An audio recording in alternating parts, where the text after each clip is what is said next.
ओर देखकर बोला, मुझे मेरा कर्ज सूद सहित वापस चाहिए।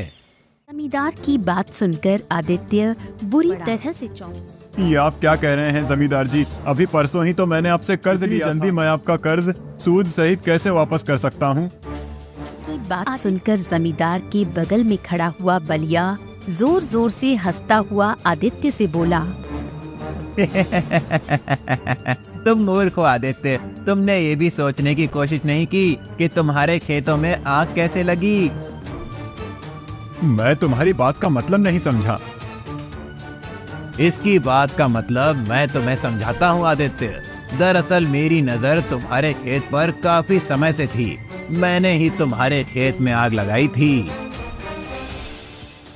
जमींदार की बात सुनकर आदित्य बुरी तरह से चौंक पड़ा। हाँ, मैंने आग लगाई थी। मैं जानता था कि तुम्हारी पुत्री बीमार है और उसे इलाज की बहुत ज्यादा आवश्यकता है। तुम इस गांव में घूम फिरकर कर्ज लेने के लिए मेरे ही पास आओगे और मेरी किस्मत तो देखो, मुखिया जी स्वयं तुम्हें मेरे पास ले आए। ये तो गलत है जमींदार। किसी की मुसीबत का फायदा उठाकर कभी भी कोई इंसान सुख से नहीं जी पाया। ये बातें सिर्फ सुनने में अच्छी लगती हैं आदित्य। इससे पहले कि मैं तुम्हें तुम्हारे खेत से धक्के मारकर बाहर निकालूं, यहाँ से निकल जाओ।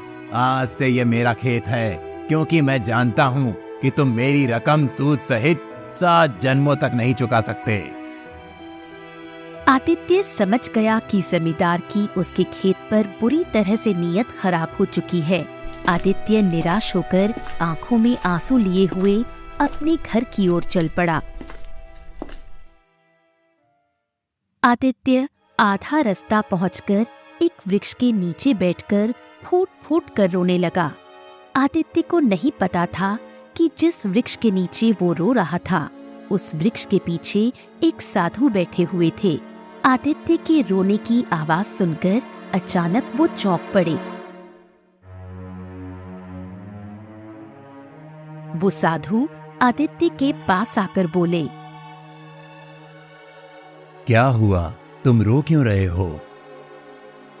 आदित्य रोते हुए सारी घटना साधु को बताते हुए बोला, मेरी पुत्री मौत की कगार पर खड़ी हुई है और मेरा खेत भी जमींदार ने मुझसे छीन लिया। तुम्हारे साथ वास्तव में बहुत बुरा हुआ है। अगर तुम्हारे साथ इतना बुरा नहीं हुआ होता तो मैं तुम्हें एक रहस्य कभी नहीं बताता। कौन सा रहस्य साधु महाराज? एक ऐसा रहस्य जिससे तुम्हारी पुत्री की विचित्र बीमारी सही हो सकती है और तुम इतने धनवान हो सकते हो जिसकी तुम कल्पना भी नहीं कर सकते।